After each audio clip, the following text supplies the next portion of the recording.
Hello, everybody. Finally, another session of Monday Tidbits on a Wednesday. This happens, huh? So I had a very urgent meeting came up last Monday. Tuesday I had something else, so I thought of doing it today. So today I will be talking obviously about my experience of Buddha Ultra. It's the second time I did this Buddha Ultra. But more importantly, I'll be talking about DNF. 45% of the people who attempted 30K or 65K was DNF. It's a big number. And you know what? This DNF to me is did not finish. Something else. I'll come to that later. So, firstly, my experience, I really worked hard for this race. In fact, I think I worked too hard. And the resultant was I got injured in my MCL just 15 days before the race when I was doing a very not so easy but not so difficult speed workout in Mumbai. I tried to recover from it. I tried to do as much possible for a complete recovery. It didn't recover. 2 days before the race, I felt it is flaring up again. I had two options. Did not start the race or just go for the race and face it. I chose the first one. I will never ever suggest anybody to go ahead. I went ahead because I knew that if it will flares up big time, then I will take proper care of it. And that's what I'm doing now. I am now nursing the injury. For next 2 months, I'll not be running. And I will be taking complete care of not only this injury, but all other injuries which were there in my body, which is niggles and nagging pains here and there. I practiced well for this race. I actually went 1 month before this race to the similar place, and I did a little bit of practice runs. I had a video also which I posted in YouTube. Same terrain, same part of that famous Sandakphu to Falut section, the ridge section. This time, I really felt good about the way the whole race has been organized. The numbers swelled, and kudos to Viswas and the entire Hell Race team. They really organized well. They got the right kind of people. They trained the volunteers well. They put the necessary items for the aid stations at the right place. Nobody could complain about any aid station, not food, water, the drink mix, etc. Everything was perfect. My climb up to Sandakphu went off absolutely well. Even up to Falut, I was fine, but I was almost half an hour late from what I targeted. But I was fine. I knew after Falut it will be only downhill. I faced some hailstorm when I was near to Gorke, but that downhill actually killed me. When I was going downhill, I started increasing my pace, and twice my knee got locked. I fell once during that particular terrain, which is Falut to Gorke, and I realized that I cannot go fast. I have to slow down because the pain in the knee started. It really started hurting me when I in that climb from Gorke to Ramam, which was around 6K, and I had another fall after Ramam because I started a little bit, out of balance, and that's how my race ended. I finished just 9 minutes before the cutoff time. Now I say myself a finisher, like a lot of people who has just finished it on time. But I think whoever has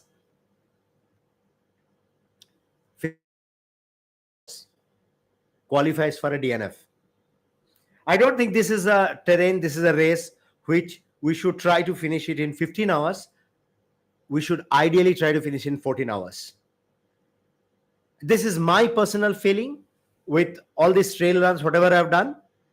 So, guys, it may sound rude, it may sound very arrogant, but I am also a DNF. To me, I am a DNF. And this time I will terminate, I will term DNF as did not finish, but did not train, did not prepare. I have heard from a lot of people who could not finish or who just finished on time saying that, you know what, we faced rain. Come on, guys. You came for an ultra trail. You cannot keep complaining about rain. Why you have not prepared for the rain? Why you have waited for the rain to come at Godke? Why you could not finish the first two sections, which is Rimbik to Sandakphu and Sandakphu to Falud, much faster? If you have cut down, say, half an hour in the both those two sections, then you could have reached Falut about an hour before. Had you reached Falut an hour before, then you will never ever have faced the hailstorm, right? So it is the perspective. It is completely up to you whether you want to say that, oh, because of A, because of B, because of C, I could not finish the rest, or you want to really question yourself where you went wrong. And that's where I'm coming now. A DNF is nothing wrong. DNF is nothing bad. But DNF is something which brings you down to earth. DNF forces you to look at all those areas where you have not prepared well. You are going to Singalila mountain range. Why you have not done your proper research well in advance? In that region, there is only two seasons. Either it's a rainy season or it's a winter season. Okay? So if you're going during this time of the year, there's a high possibility you'll have rain. Sandakphu Falut region typically faces rain almost every day during this time after 1:30. So everybody who has gone there should have been prepared for that. You have a 21 kilometers of continuous running on the ridge with a very rocky terrain, broken rocky terrain. Why we have not prepared ourselves for that terrain? Why we have not done an adequate research on how the terrain was? No point in complaining now. The terrain was bad, that there was a rain, and this and that, then there was a slippery. There is no point, right? After the race is over, then we are just finding excuses. So my view, all of us who has not done well, including myself, it is our time. It is the time for all of us to sit down, look back, section by section. What went wrong, where we can improve, how we can reduce the time which we have taken from Shirikola Bridge to Gurdum, from Gurdum to Forest Hut, from Forest Hut to Sandakphu. Break it down and find out where we went wrong, where we took time. I have heard people saying, I was waiting in Sandakphu for 10 minutes to see Kanchenjunga because it was cloudy. I could not see Kanchenjunga. Guys, decide. You went for the race or you went to see Kanchenjunga? If you can see the Kanchenjunga, great. But you're in the race, right? You cannot wait for Kanchenjunga for 10 minutes sitting in one place. Please give me a break. If you see Kanchenjunga, fantastic. If you can't see, well, too bad. Let's move on. We have got long way to go. 65 kilometers. I've just finished 18 kilometers. DNF has always made me realize the gaps which I have in my training, the things which I have not thought about. DNF is a fantastic tool. DNF makes you stronger. DNF makes you a much better runner. So we should pick up this DNF as an eye-opener. But at the same time, I must give kudos to people who, in spite of DNF, has tried to finish the race. They knew they are not going to finish it within 15 hours. They realized it, but they didn't give up. They went on and finished it. Some people have finished 15 hours 3 minutes. Some people have finished it in 15 hours 15 minutes. I would give kudos to them because they wanted to have that experience in full. And when you have that experience in full and you see people have just finished it within hours, then you start thinking, oh, next year I'm going to crack it. My view, don't crack it in 15 hours. Keep in mind that you have to crack it in 14 hours because that is important. You need to keep in mind that this race can be finished aramse, easily in 14 hours if you prepare well. What are the preparation?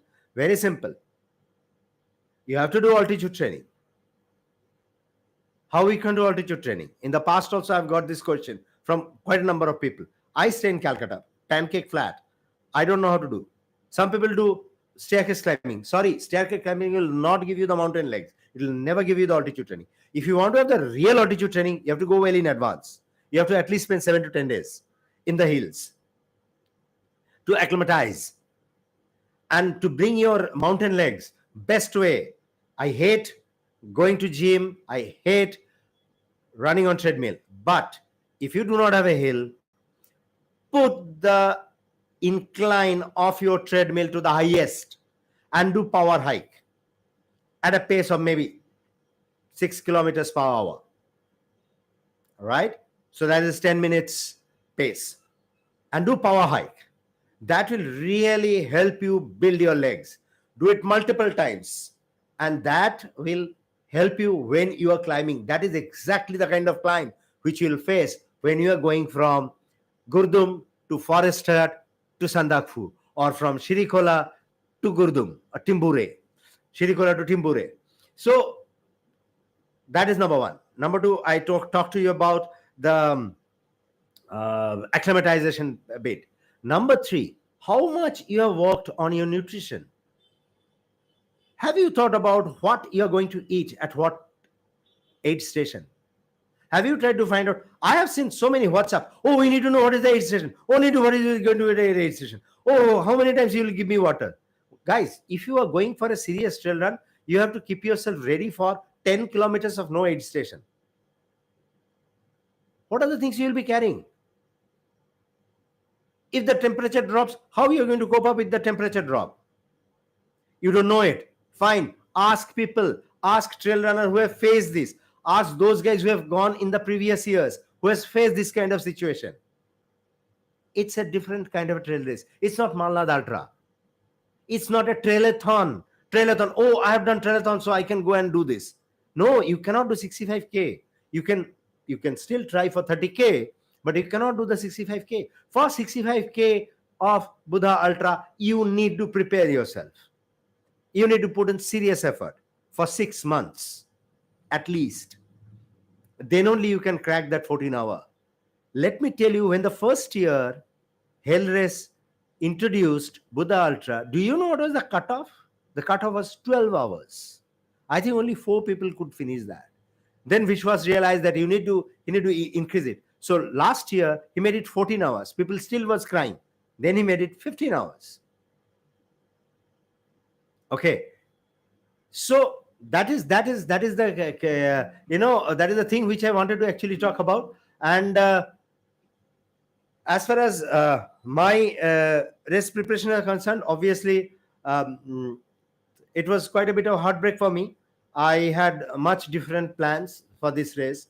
I put in a lot of serious effort, but yeah, it happens. If I'm running and if I'm not looking at all the aspects of running, all the aspects of training, then this is bound to happen. I overloaded myself. I had a serious training fatigue and I had serious exertion. That's what my doctor says. And I was not doing proper strength training and I was not stretching myself. I was not doing proper warm-ups.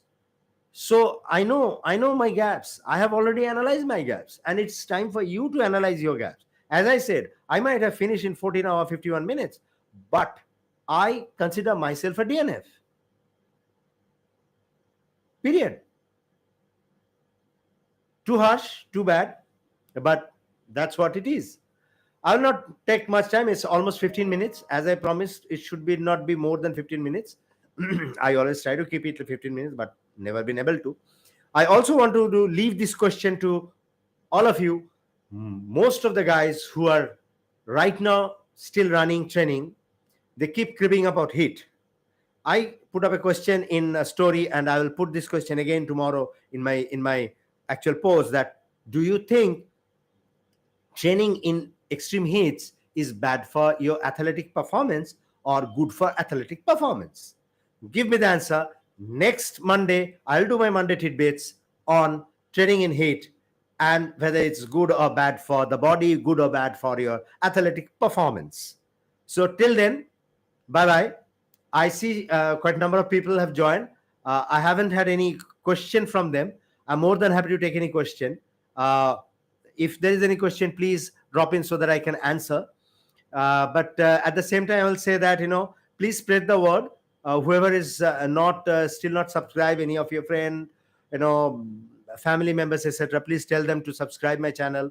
Please give me feedback. Tell me what is going wrong, what I'm not doing right, what I should change, what are the topic I should cover, what are the other things you want to listen from me. Not necessarily from running. You can ask any damn thing. I can talk about that.